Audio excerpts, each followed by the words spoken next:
Print servers in federal environments create risk and unnecessary complexity. Every new printer, location, or policy adds strain to infrastructure that was never built for today's demands. FedRAMP High Authorized Printer Logic eliminates print servers with a secure cloud-native, zero-trust solution designed for federal IT. With advanced security, centralized control, and simplified management, agencies can modernize print without added burden.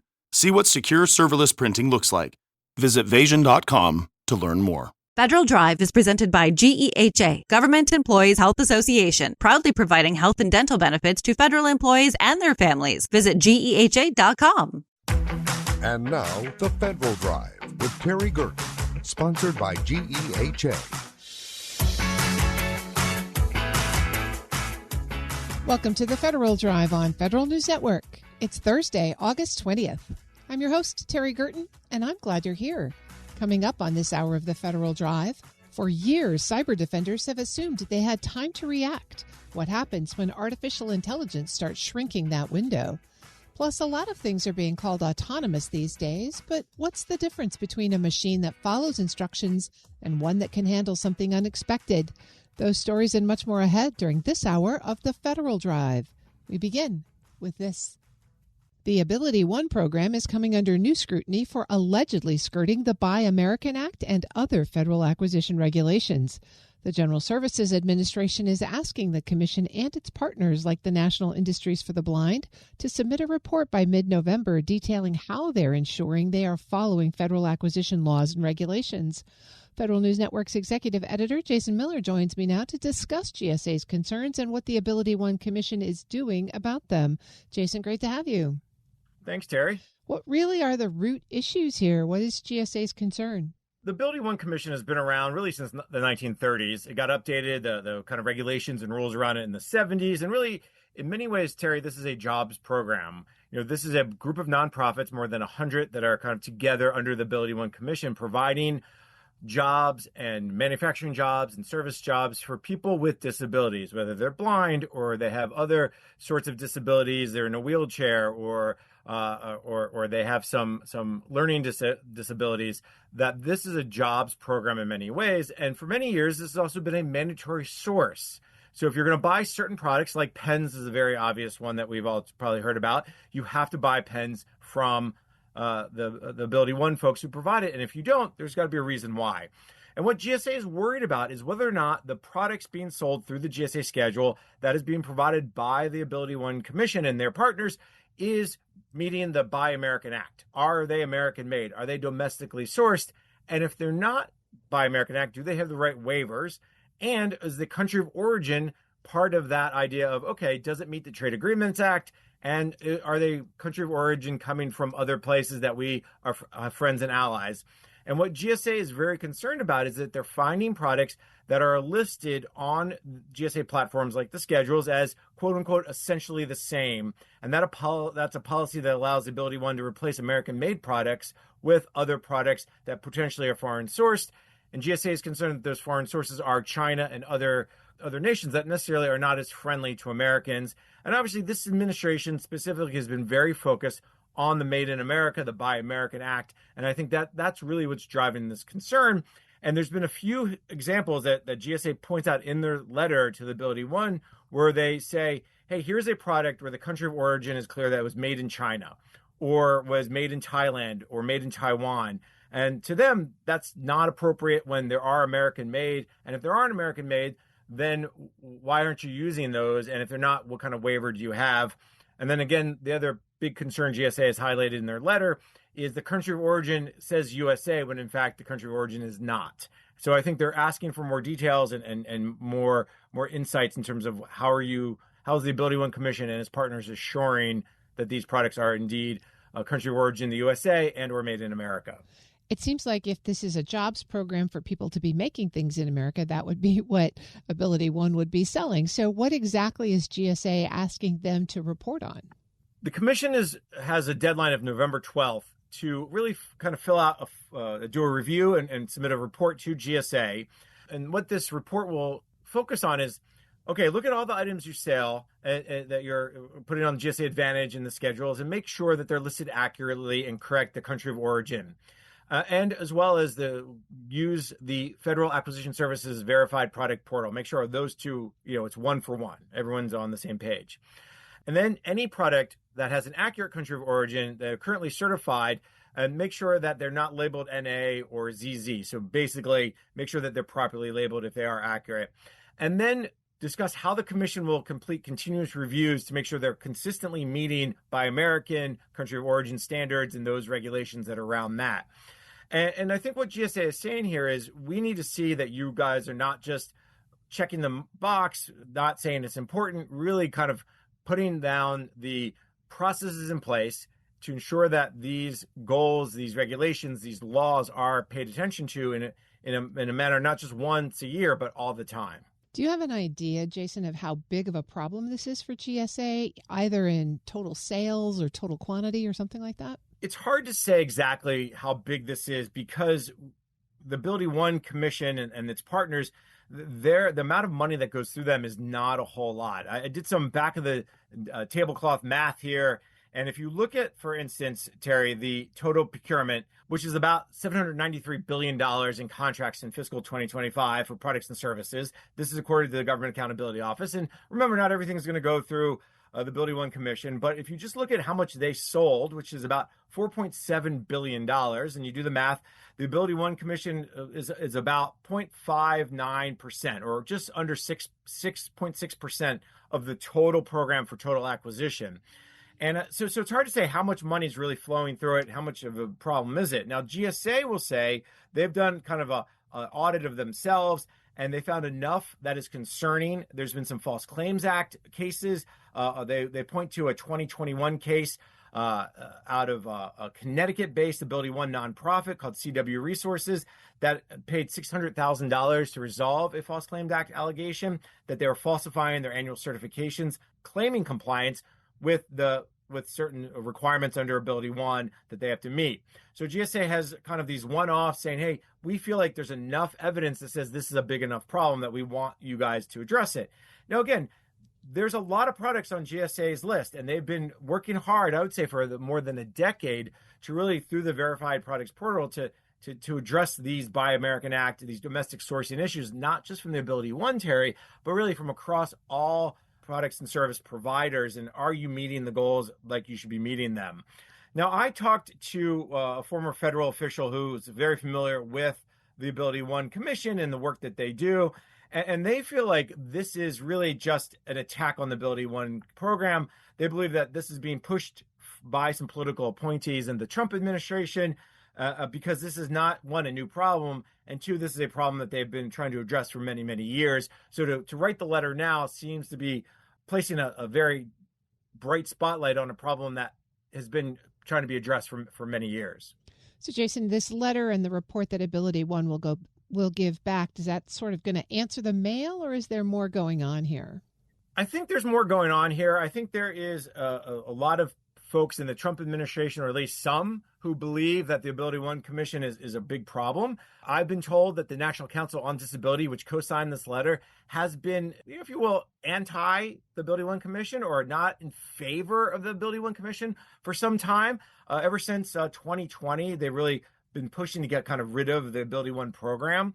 I think the idea behind it is, well, if these folks are competitive, the government should be buying competitive products and services, and they should compete and not have a mandatory source. If they want to provide jobs, if they want to provide manufacturing, they should do it, and they should do it in a way that is, within the capitalist world we live in.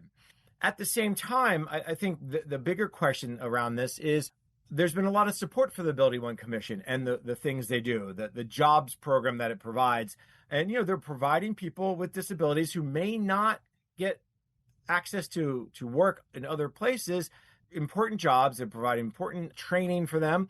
And there's people who come back from the military who have been discharged because they've lost a leg, or they've lost their sight because of military action. And they're being given the opportunity to do more than just collect a disability dollars from the government, but actually doing work that matters. And in fact, several years ago, there was a push to create a 1% set aside for the Ability One Commission for all of government. Back then, I've been told the Defense Department specifically was in favor of this. However, that idea really never did move forward. So this is kind of a newer concern. Again, the former federal official that I talked to also tells me that the commission is setting prices based on ceilings and caps, based on fee distributors and wholesalers. This is not a wherewithal. We'll just set the price and we'll let it go. Additionally, the former federal official tells me that the Ability One Commission has been scrutinizing their products for some time and fixing these problems. And GSA even admits this in their own letter, that they have been having it back and forth and looking at this review, and we're looking and improving the country of origin issue for several years. So why is GSA bringing this up now is kind of unclear to them. And the one last bit that I think is really important here, as I said, this Ability One Commission accounts for 0.65%, less than 1% of all procurement dollars. And this former federal official asks, hey, is GSA asking the same thing of Amazon, of Grainger, of Staples that are on the commercial platforms? Are they also meeting Buy American, domestic sourcing, country of origin requirements? And if so, let's see that letter, and let's see them, again, hold everyone accountable to the same level. And I think that's part of the concern here. That's Federal News Network's executive editor, Jason Miller. Jason, it sounds like November will be the next time we check in on this. I think so. And I think, again, it'd be interesting to see how Congress gets involved. This is an important program for a lot of states. And this provides, again, it's a jobs program in many ways. So you're right, Terry, there's a lot more to come from this. You can find Jason's story at federalnewsnetwork.com. Up next, for years, cyber defenders have assumed they had time to react. What happens when artificial intelligence starts shrinking that window? This is The Federal Drive with Terry Gerton on Federal News Network.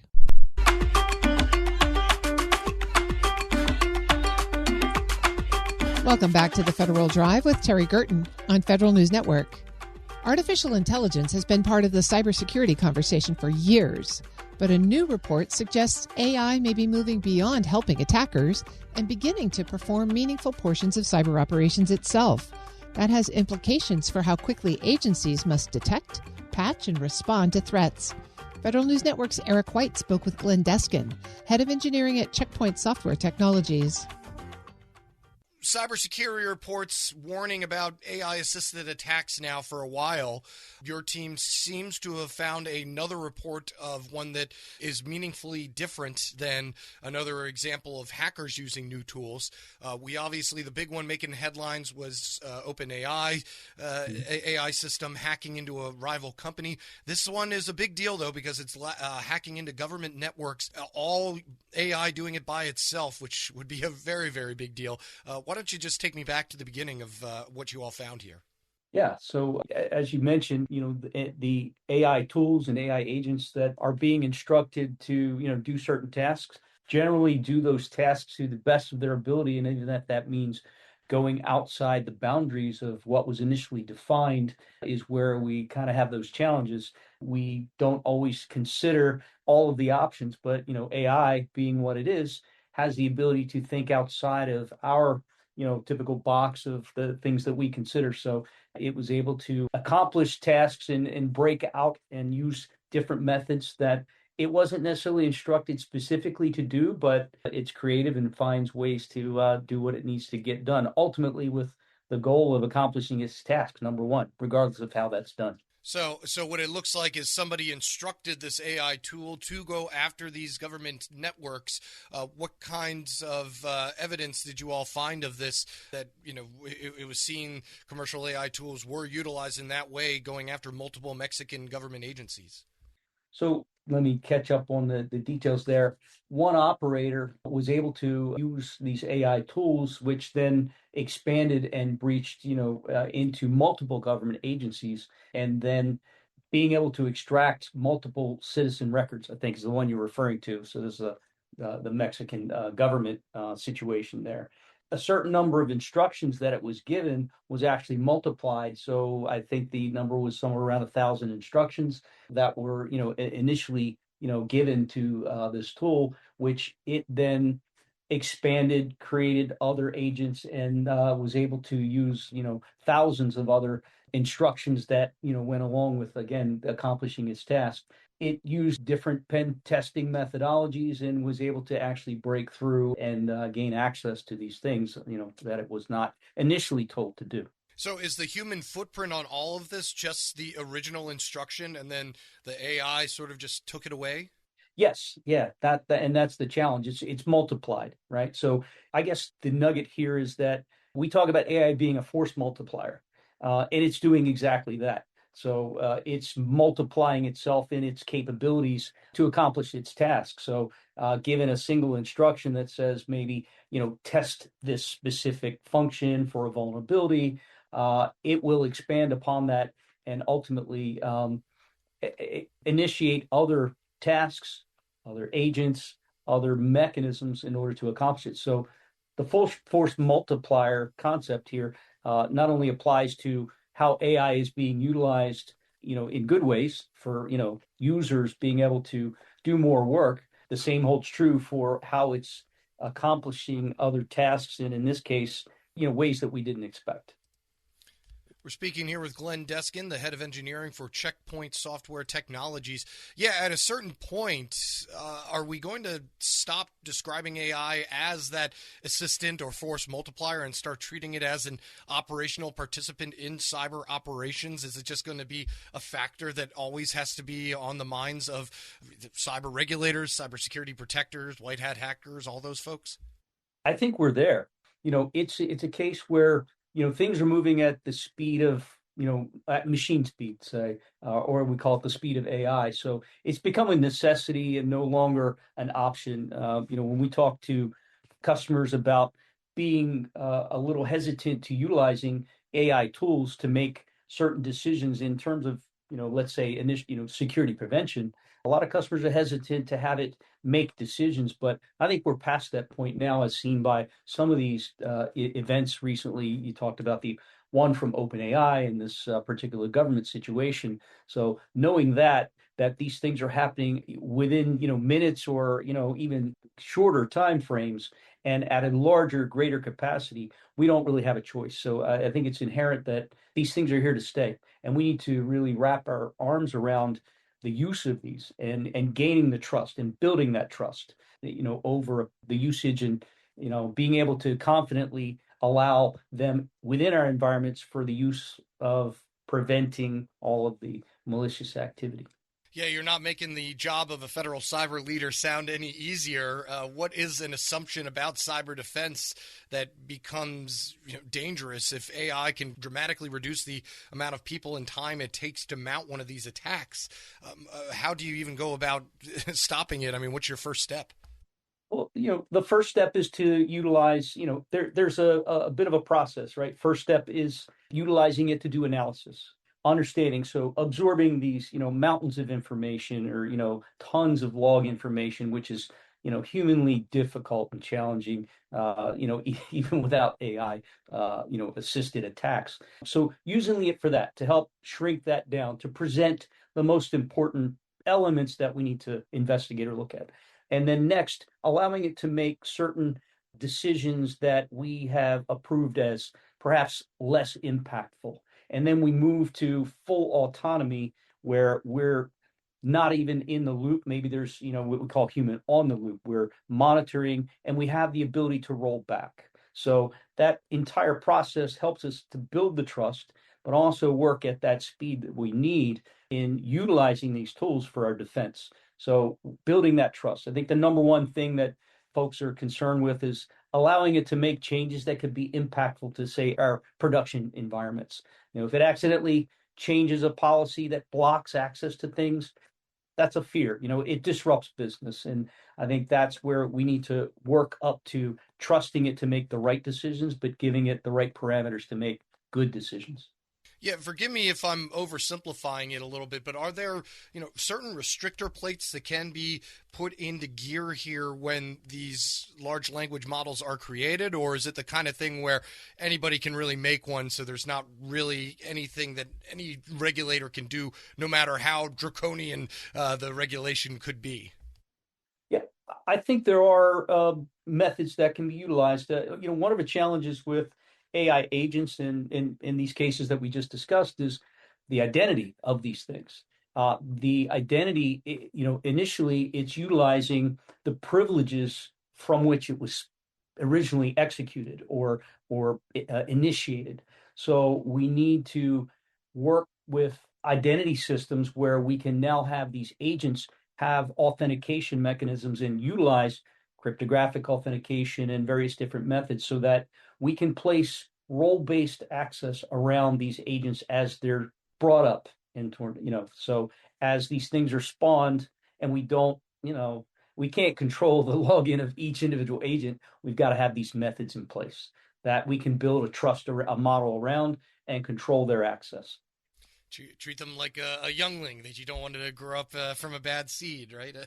Yeah. Well, provide an identity for them where right now they're more kind of anonymous, or maybe the identity of the full privilege user that kicked it off, right? So. Gotcha. All right. And so if things are changing that quickly, CISA has already made several attempts to shorten patching timelines and for, those high risk vulnerabilities. What can agencies leaders do differently over the next, couple years as this trend continues and things go exponentially faster? I think the first thing that needs to be done is visibility. Get a handle on visibility of the usages of these tools and systems within environments so that you got to know what you have in the environment so that then you can place the controls around that.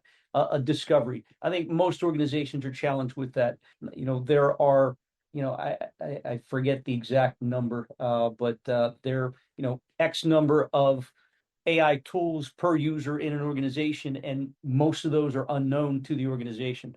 The whole concept of shadow IT, shadow AI. So as these tools continue to get utilized, it's difficult to keep, reins on them. The second is around, I mentioned the control of those, different tools, but also providing the control of the data that's passed to those tools. So start with visibility, start with policies and controls on what data can be passed to those tools. If a person's using, a generative AI tool to work on, spreadsheets, documents, we have to control those things being attached as part of the work or the request or the prompt. That will also help. As things get out, you put a document up that contains a password or, confidential information, and then that can then be utilized by further agents that are kicked off or other AI tools. So it can only use the information it has. Right. And if we provide it the information inadvertently, then it's going to use it, as in the case we just kind of discussed. It's going to use every means that it has at its disposal. Glenn Deskin is head of engineering at Checkpoint Software Technologies, speaking there with Federal News Network's Eric White. We'll post this interview and a link to this report at federalnewsnetwork.com/Federal Drive. Subscribe to the Federal Drive wherever you get your podcasts. Still to come, a growing number of court filings have something in common. They cite legal cases that don't actually exist. But first, a lot of things are being called autonomous these days. What's the difference between a machine that follows instructions and one that can handle something unexpected? You're listening to The Federal Drive with Terry Gerton on Federal News Network.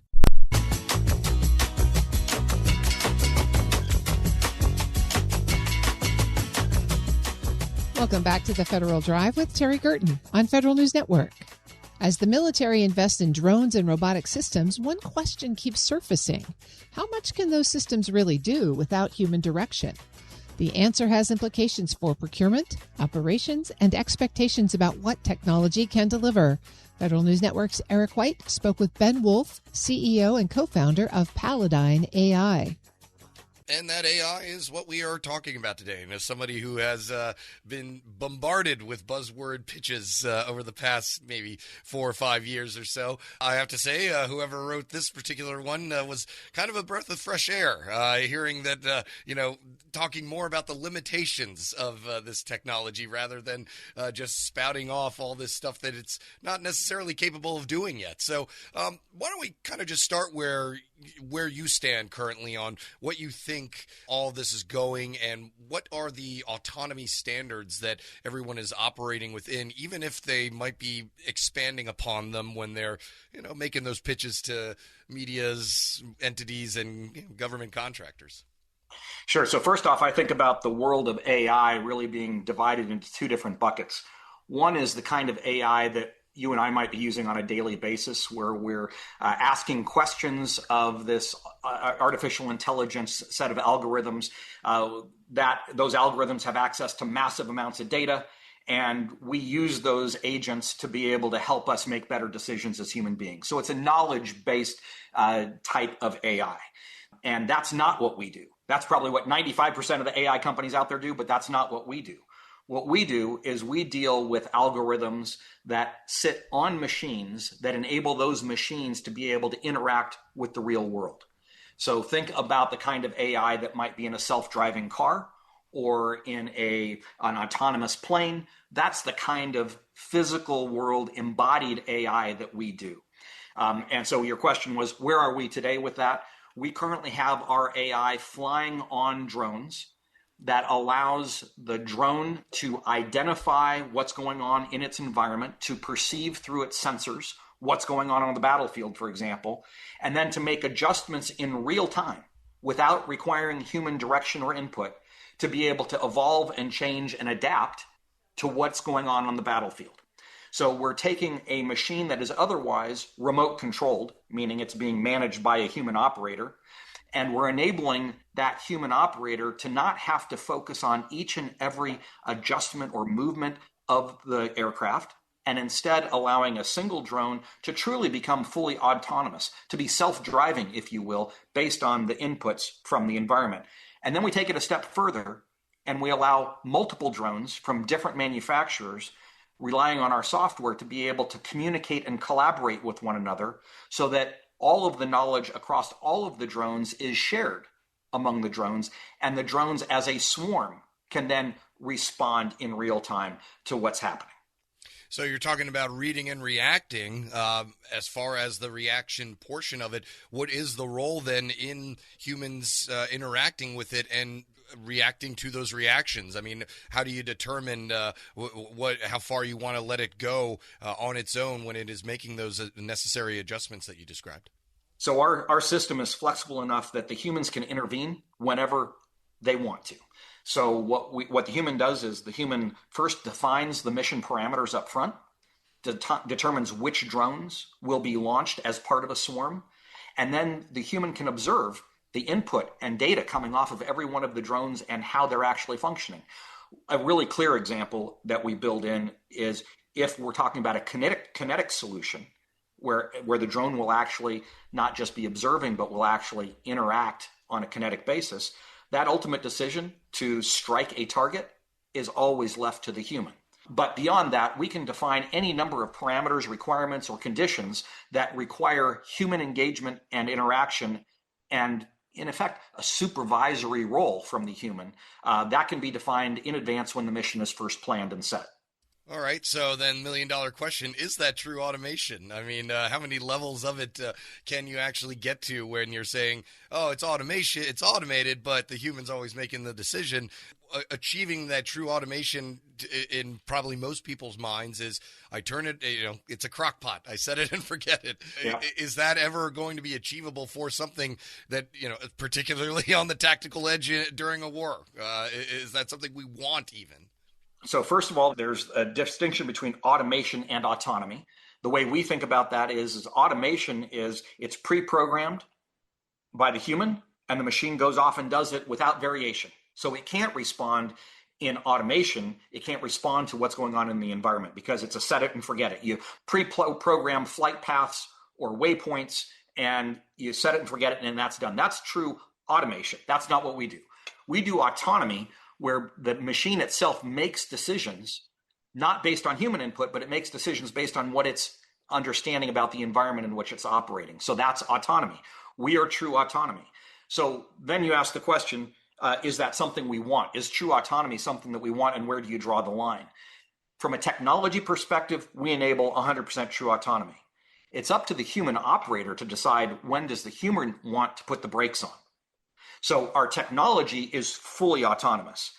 It's just a question of what do we as humans want to impose as brakes or gates or hurdles before the machine pursues a tactical solution.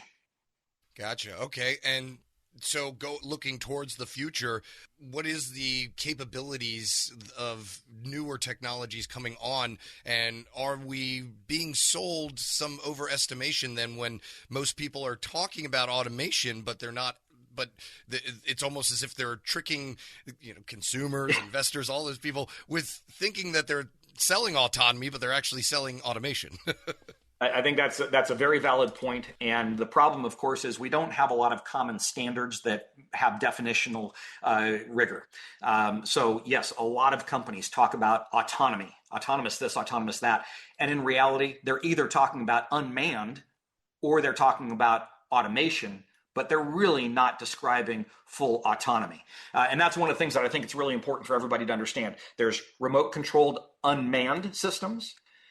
Then those unmanned systems can either be automated, in which case the humans have made all of the decisions in advance and the machine can't respond in real time, or then you get to full autonomy. And it's kind of like the difference we're all familiar with self-driving cars. Tesla's done an amazing job of showing what the future looks like with true full autonomy. But right now, they're still not there. You can't go on a backcountry road and just set it and forget it and have it respond to what's going on in the real world environment. And I think we're seeing the same thing with weapon systems. You've got this evolution of increasingly autonomous systems. In our case, we are true level 5 autonomous solutions for flying machines. Looking ahead, is the feasibility and affordability and all of those things that are factoring in, are those going to be less factors, I guess would be the question, where it's not really, you're kind of weighing, this costs a lot, but we're getting autonomy as a reward for paying all this money and putting all this manpower towards it. Is it going to be worth it in the end, I guess is the question I asked, or will we end up paying for a very expensive system that we need to revert to human expertise for anyway in the end? I think where we're seeing the technology go is this technology is going to be more capable than what any group of humans could do on their own. And that it will be more reliable and more precise because you take out human judgment and error in some of the more mundane tasks. So when you hear about the Department of War talking about wanting to be able to launch 1,000 drones simultaneously, with today's technology, before our system came along, for the most part, you're talking about either 1,000 soldiers having to fly 1,000 drones. That's not scalable from a manpower perspective. Or you're talking about launching 1,000 drones that are entirely pre-programmed, which in a lot of use cases, that means the offense isn't taking into account in real time what the defense is doing, right? I think a lot about using a football analogy. When the head coach calls in a play to the quarterback and the offensive line is ready to go, that's great if the defense does exactly what you think they're going to do. But as soon as they throw you a curveball, sorry, I'm mixing my baseball and football analogies, but as soon as they give you a different defensive look, right before the ball is hiked, now the offensive line has to use their own brains to evolve and adapt to what they're seeing the defensive line do. And that's the same thing you see on a battlefield. So yeah, all the pre-planning in the world is great until the action starts and the plan falls apart. And that's when you need real-time intelligence on the battlefield, and that's what we do. And as far as securing the autonomous system itself, to continue the football analogy, you don't want anybody else having to look at the playbook. How is that going to be taken care of? And is the answer to that even more autonomy? So autonomous protection, protecting the autonomous drones to the point where we are so many levels that we're getting into strange territory. Well, it is definitely strange territory, but we have to be prepared from a cyber perspective to be able to protect the systems that we're deploying. And that's true. Anything that's got a communications inroad into it, we've got to be able to secure and protect. And that's fundamental for every weapon system that's out there. That's true for manned aircraft as well as unmanned aircraft. So that is a real world problem that everything has to deal with. Now, one of the things that we bring to that particular discussion is our AI lives on the edge, on the machine, not in some central server somewhere that can be hacked into. So our whole system, one of the things that's unique about it is the intelligence lives on each individual drone as part of a mesh of a mesh network created by multiple nodes on the network. You don't have to consistently go back and have continuous communications to a central server somewhere. That helps enhance the overall security and safety of the system that we deploy. Ben Wolf is president, CEO, and co-founder of Paladine AI. Thank you so much for joining me. Thanks for having me, Eric. We'll post this interview at federalnewsnetwork.com/Federal Drive. Listen to the Federal Drive on your schedule. Subscribe wherever you get your podcasts. Coming up next, a growing number of court filings have something in common. They cite legal cases that don't actually exist. This is the Federal Drive with Terry Gerton on Federal News Network.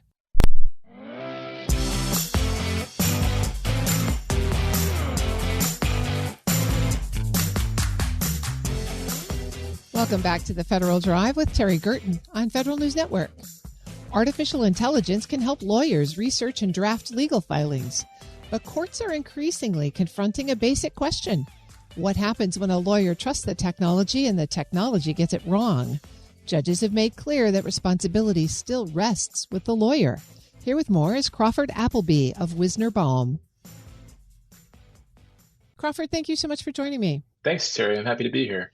We've all been warned about AI hallucinations, but it's showing up in legal cases. In fact, recently a federal judge criticized some Justice Department attorneys after one of their filings cited a non-existent case that appeared to be generated by AI. Why is this starting to show up more and more? What's going on here? Yeah, I think that the reason you see this so often is that AI is creating a strong presumption for people to cut corners. And as you're noting, it can happen to anybody. It can happen to government lawyers. It can happen to big firm lawyers, small firm lawyers. The reason is that AI quickly provides confident sounding, polished answers to even the most complex legal questions. And the words it writes are very impressive at first glance. And so when you combine that with how much pressure attorneys are under to produce quality work as fast as possible, lawyers are sometimes going to fail to verify what AI gives them, and then you're going to see fake cases ending up in court documents. This is starting to be a problem across the legal profession, private firms and government lawyers. We're hearing about it in protest cases that GAO hears. In fact, they're warning protesters about using hallucinated cases there. Why are experienced attorneys continuing to get caught by this problem? I think because basically they don't have systems in place to catch these situations. They're not prepared. And I think part of it also is the failure to understand what the technology is. Now, if you haven't used AI before, or if you're unfamiliar with what it is exactly, it can appear like magic to you. If you're going online, you just start having a conversation and it's giving you information. But I think it's important for any attorney who's using AI in their practice to understand the technology, at least at a basic level. And so a lot of the technology we see up until now, the AI that we're familiar with, are known as large language models. And what that means is they are AI that was trained on an immense amount of data that was created by human beings, text and images and everything else. And what it's designed to do is essentially guess what the next word in a sentence would be if it was written by a person. It's not necessarily designed to be accurate. And that's why you see it making up case law. It has a gap in its data. If you ask it a question and it doesn't know the answer, oftentimes it will try to invent that answer because it's trying to guess what the next words would be.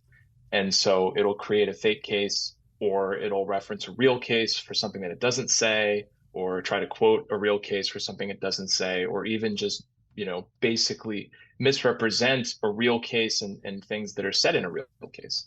You mentioned it at the beginning, the pressure that attorneys are under just in terms of workload volume, and AI seems like it's a research assistant, a buddy, a partner there that's able to help reduce that workload. As AI becomes embedded in legal work, though, are you seeing any assumptions about the system beginning to change in terms of responsibility or process flow, or who's got to check what?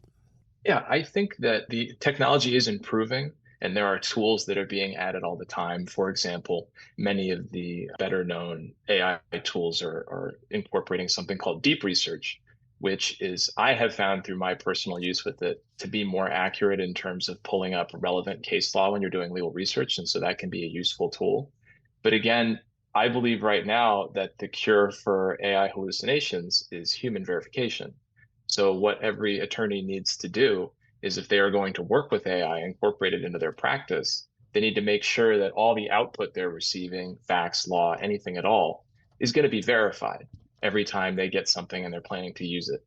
When you talk about human verification, are you seeing places, firms, practices where there's a protocol that might be transferable that people could follow to say, oh, I've got to remember to check these sorts of things?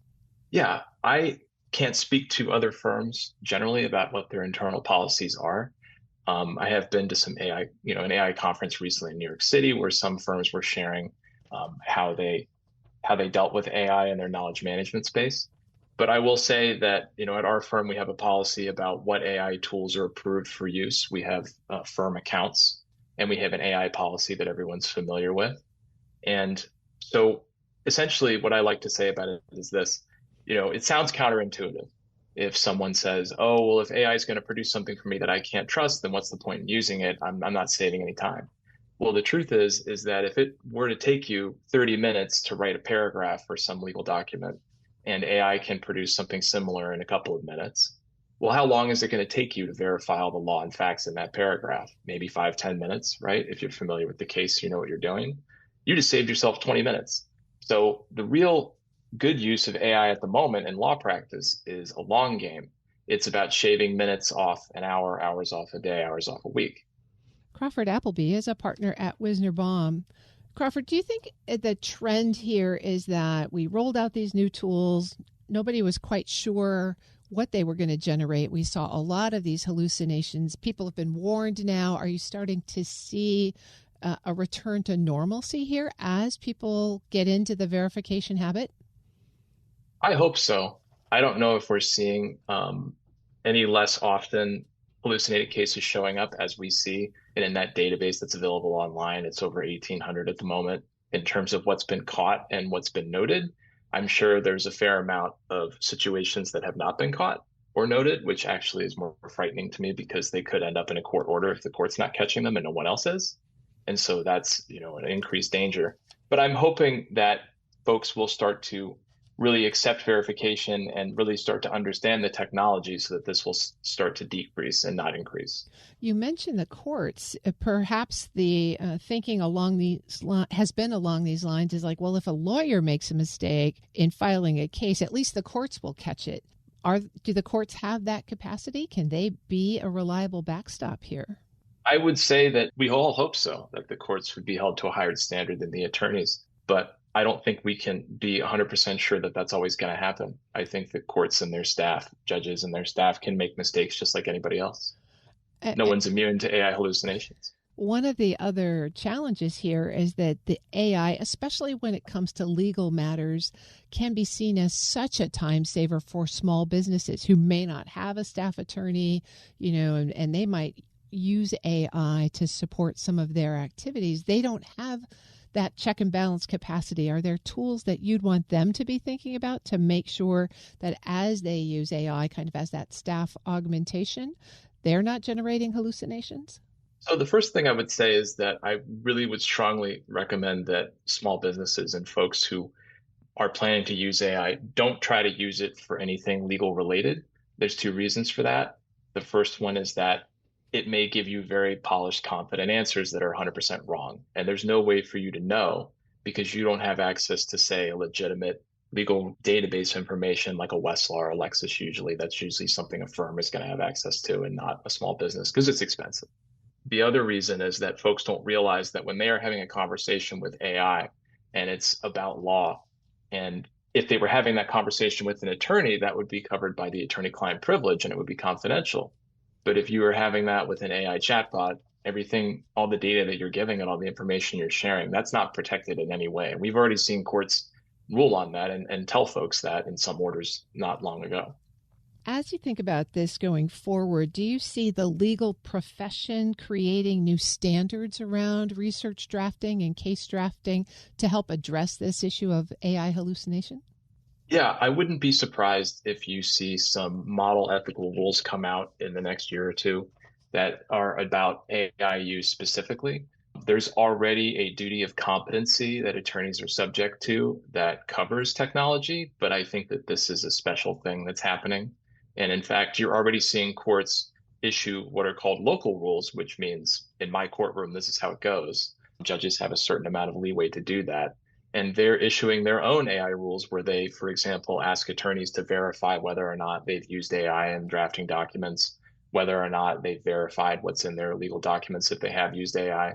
You may even see some situations where judges might try to ban AI.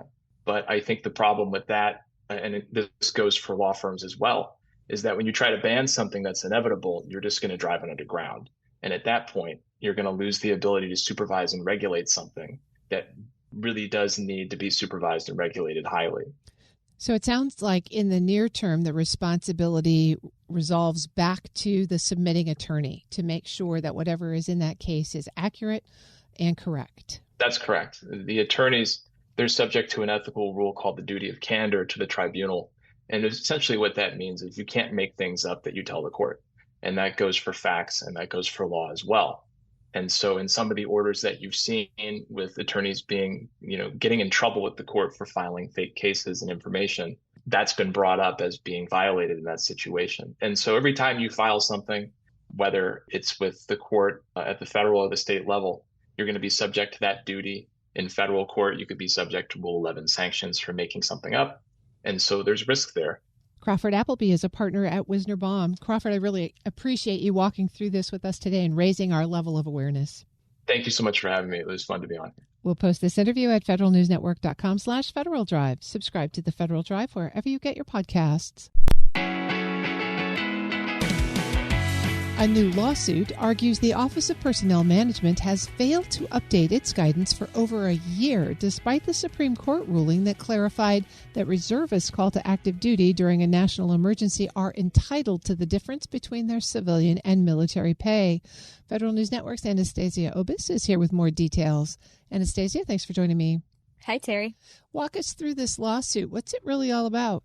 Yeah, so back in 2009, Congress passed a law that said that if you serve on active duty during a national emergency, you're entitled to the difference between your civilian pay and the pay that you receive on active duty. Because a lot of people pretty much take a pay cut when they serve on active duty. Then, after that law, OPM issues guidance and says a lot of different types of activations actually don't qualify under this statute.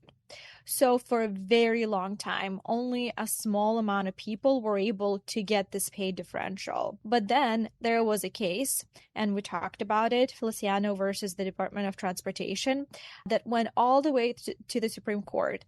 And the ruling was basically that every person who's called to active duty needs to be paid this differential because the U.S. has been in a constant state of national emergency since 1979.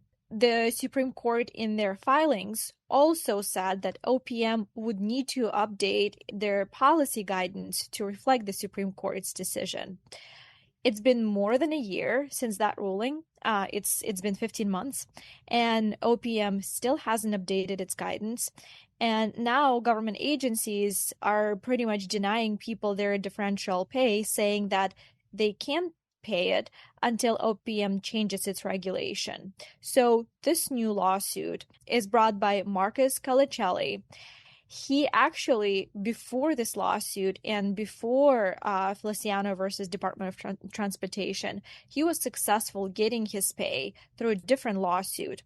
But he continues, along with many people who struggle with this. He's still not able to get this differential pay. So he decides to join this lawsuit that seeks to force OPM's hand to finally update its guidance. He's not asking for reimbursement. It's kind of a forward-looking case. He's just asking OPM to update the policy so agencies don't refuse this pay moving forward. Anastasia, has OPM said anything about why they're having so much difficulty getting this new regulation out? Nope. OPM hasn't said anything about it publicly. It hasn't addressed it in the last 15 months. I also heard that OPM hasn't said anything internally to federal agencies that employ a lot of reservists. So agencies continue to deny differential pay, and government agencies deploy a lot of reservists. And like as I mentioned, they say that OPM hasn't said anything yet to them, so they can't do anything regardless of the Supreme Court's decision. position. But because of that ruling, government agencies undeniably owe this pay to reservists. And lawyers representing the plaintiffs said that they've been approached many times with reservists saying that, hey, because of the ruling, I thought I would start getting that pay, but my agency refused to pay me. So lawyers said they've been approached enough times to be like, okay, let's bring this case. And I also asked OPM about the delay, and they said that they did not comment on ongoing cases. As you've had those conversations, does anything emerge that explains what's really taking so long? From what the lawyers working on this case told me, there's really no justification. Of course, there are a lot of things that are very complicated and that they take time, but as I was told, this one is not that. The Supreme Court case resolved this exact issue. They told them exactly what to do and what their regulation should say. It would be about a paragraph long, and the lawyers I spoke to said that there shouldn't be any internal reviews or approvals, shouldn't be anything delaying it. So they said they really do not know what the source of this delay could possibly be. Does that mean it's going to take even more litigation to force OPM to put this regulation out? We'll see, but I mean, the ideal outcome for the lawyers, they said that OPM just needs to issue this guidance. You know, it needs to do what it was supposed to do right after the Feliciano versus the Department of Transportation ruling. It can be done within the next few weeks, and the lawsuit would pretty much be resolved. And there's one more thing that I wanted to highlight. The lawyers said that this might not sound like a big deal, you know, OPM changing its guidance, just changing this one paragraph. But the case, as you and I discussed, it goes back all the way to 2009. So the agencies owe reservists tens or even millions of dollars. Agencies know how much they owe reservists. They know how much reservists were underpaid. Many don't even know that they're owed this money, but everyone has to be reimbursed going back 15 years.